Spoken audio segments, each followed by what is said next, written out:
Hello दोस्तों, आज हम गीक्स फॉर गीक्स का problem of the day transfer to sum tree का सॉल्यूशन डिस्कस करेंगे।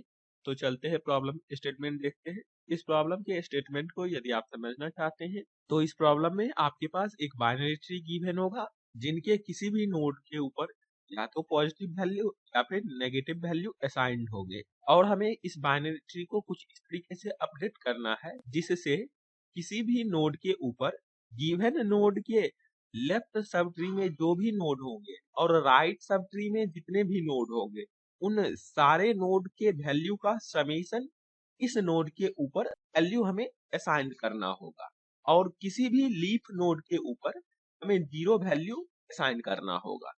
जैसे इस बातों को एग्जाम्पल फर्स्ट से देखें तो यहाँ पर देख सकते हैं हमारे पास बाइनरी ट्री कुछ इस तरीके से गिवन है और बाइनरी ट्री वैसे ट्री को बोलते हैं इसके पास मैक्सिमम 2 चाइल्ड एग्जिस्ट करता है और लीफ नोड वैसे नोड को बोलते हैं इसके पास कोई भी चाइल्ड एग्जिस्ट नहीं करता है। जैसे इस बाइनरी ट्री में आप देख सकते हैं इन चारों नोड के पास कोई भी चाइल्ड नहीं है तो ये लीफ नोड होगा और इनके वैल्यू हमें 0 से अपडेट करना होगा। तो आउटपुट में आप यहाँ पर देख सकते हैं इन सारे के वैल्यू के ऊपर 0 रखा गया है। सिमिलर वेज में यदि अब हम इस नोड की बात करें तो यहाँ पर लेफ्ट सब ट्री और राइट सब में जितने भी नोड होंगे उनके समेशन से अपडेट करना होगा। तो यहाँ पर देख सकते हैं 7 + 5 जो कि 12 होता है इसीलिए यहाँ पर 12 रखा गया है। सिमिलर वेज में इस नोड की बात करें तो यहाँ पर इस दोनों नोड के समेशन से अपडेट होगा जो कि 8 - 4 4 होता है। और सिमिलर वेज में अब इस नोड की बात करें तो यहाँ पर ये 6 जो डिफरेंट नोड है इन सारे के वैल्यू का समेशन होगा जो कि यहाँ पर देख सकते हैं 6 + 5 + 7 -4 -2 + 8 20 होता है इसीलिए यहाँ पर 20 रखा गया है। सिमिलर वेज में एग्जाम्पल 2 को भी यहाँ पर आप देख सकते हैं यहाँ भी बाइनरी ट्री कुछ इस तरीके से गिवन है जिसमें ये सारे लीफ नोड होंगे तो इनके वैल्यू हमें 0 से अपडेट करना होगा जो कि यहाँ पर आप देख सकते हैं। अब यदि हम किसी भी नोड की बात करें इस बाइनरी ट्री में तो उसके लेफ्ट सब ट्री और राइट सब ट्री में जो भी नोड होंगे उनके वैल्यू के समेशन से अपडेट करना होगा।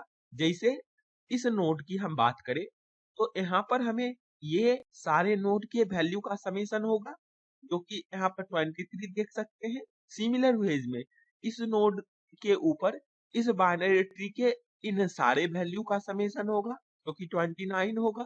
अब यदि हम इस प्रॉब्लम के कंस्ट्रेंट को देखें तो यहाँ पर देख सकते हैं हमारे पास मैक्सिमम 10⁴ नोड हो सकता है और इसे हमें कुछ इस कम्प्लेक्सिटी में सॉल्व करना है। तो चलते हैं इसके लिए अब हम यहाँ पर लॉजिक समझते हैं। लॉजिक को हम यहाँ पर एग्जाम्पल 2 से ही समझेंगे।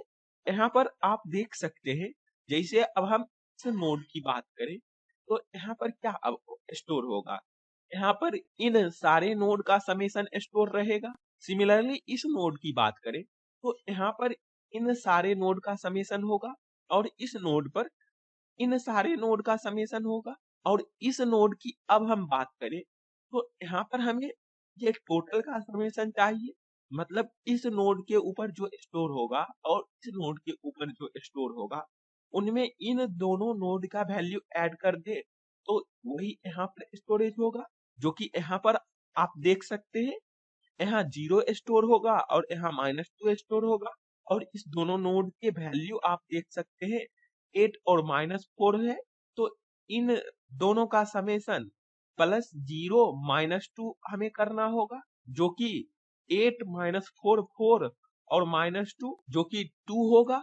मतलब हमें इस पोजीशन पर 2 रखना होगा जो कि यहाँ पर देख सकते हैं 2 रखा गया है। सिमिलर वेज में इस नोड को यदि अब हम ऑब्जर्व करें तो यहाँ पर इन सारे नोड का समेशन होगा। मतलब यदि हम ये कहें कि इस नोड के ऊपर जो वैल्यू स्टोर होगा आंसर में और इस नोड के ऊपर जो वैल्यू स्टोर होगा उन दोनों का समेशन प्लस इस दोनों नोड के ऊपर जो वैल्यू है वही यहाँ पर रखना होगा। मतलब यहाँ पर हमें 2 रखा जाएगा तो 2 प्लस इस पोजीशन पर 23 रखा जाएगा तो 23 और इस दोनों नोड का वैल्यू जो कि -2 + 6 होगा और इन चारों का समेशन यहाँ पर स्टोरेज होगा जो कि 29 होगा।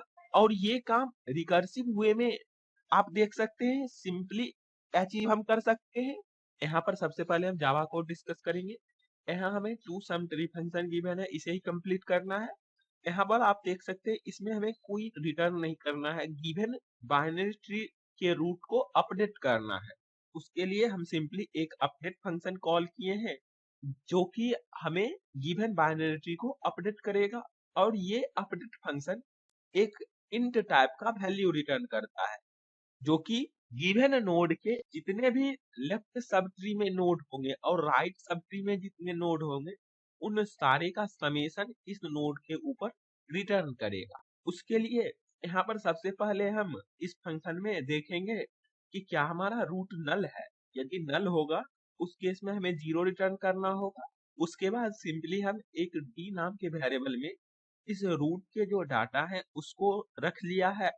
और उसके बाद रूट डॉट डाटा को सिंपली हम अपडेट फंक्शन से जो रूट डॉट लेफ्ट से वैल्यू आएंगे और रूट डॉट राइट से जो वैल्यू आएंगे, क्योंकि गिवन रूट के पास दो सब ट्री पॉसिबल है और इन दोनों का समेशन हमें गिवन रूट के डाटा में रखना होगा। और इस रूट के लिए हमें root dot data plus D value return करना होगा। मतलब इस पोजीशन की बात करें तो यहाँ हमें इसके समेशन और इसके समेशन से अपडेट करना होगा और यहाँ से हमें रिटर्न करना होगा जो इस दोनों का समेशन आएगा और 6 भी ऐड करना होगा। मतलब रूट के डाटा जो प्रीवियस थे, इसीलिए हम यहाँ पर root dot data plus D return किए हैं और इससे हमारा गिवन बाइनरी ट्री अपडेट हो जाएगा। तो इस कोड को सबमिट करते हैं और देखते हैं कि क्या ये रन करता है। तो यहाँ पर देख सकते हैं हमारा कोड रन किया और टोटल टेस्ट केस पास किया। अब हम सिमिलर वेज में C++ कोड देखते हैं जो कि यहाँ पर आप देख सकते हैं ये भी हमने सिमिलर वेज में लिखा है। इसके लिए भी हम एक अपडेट फंक्शन को कॉल किया है और वो हमें इस नोड को अपडेट करेगा और अपडेट फंक्शन सिमिलर वेज में वर्क करेगा। सबसे पहले हम देख लेंगे कि क्या रूट नल है। यदि नल होगा तो सिंपली 0 रिटर्न कर देंगे और सबसे पहले हम डी वेरिएबल में रूट के डाटा को स्टोर करेंगे और फिर रूट के डाटा को अपडेट कर लेंगे। अपडेट फंक्शन को कॉल करके इसमें रूट डॉट लेफ्ट और रूट डॉट राइट हमने पास किया है और फिर हम इस रूट के लिए जो रूट डॉट डाटा है और डी वैल्यू है इसका एडिशन करके रिटर्न कर देंगे। तो इस लैंग्वेज में भी हम इस कोड को सबमिट करते हैं और देखते हैं कि क्या ये रन करता है। तो यहाँ पर देख सकते हैं हमारा कोड इस लैंग्वेज में भी पास किया। अब यदि हम इस कोड के कम्प्लेक्सिटी की बात करें तो यहाँ पर आप देख सकते हैं ये रिकर्सिव फंक्शन सारे नोड को विजिट करेगा। मतलब हमें n नोड है तो big of n time complexity requirement होंगे। और स्पेस की बात करें ये रिकर्सिव फंक्शन स्टैक का यूज करता है और स्टैक में किसी भी time maximum number of node जो ट्री के हाइट होंगे उतने ही उस टाइम स्टोरेज हो पाएंगे, इसीलिए हमारा स्पेस बिग ऑफ h हो जाएगा। तो आई होप आपको ये दोनों डिफरेंट लैंग्वेज के कोड और लॉजिक समझ आए होंगे। तो फिर मिलते हैं किसी अगले वीडियो के साथ, तब तक के लिए कोडिंग करते रहिए। Best of luck. और हम इस दोनों डिफरेंट लैंग्वेज के कोड का लिंक डिस्क्रिप्शन बॉक्स में प्रोवाइड कर देंगे तो आप वहां से चेक कर सकते हैं। और आप अपना कमेंट सेक्शन में फीडबैक जरूर दें कि इस वीडियो में क्या लैक है, तो हम उसी अकॉर्डिंग अपने वीडियो को इम्प्रूव करेंगे आपके लिए। Thank you for watching this video.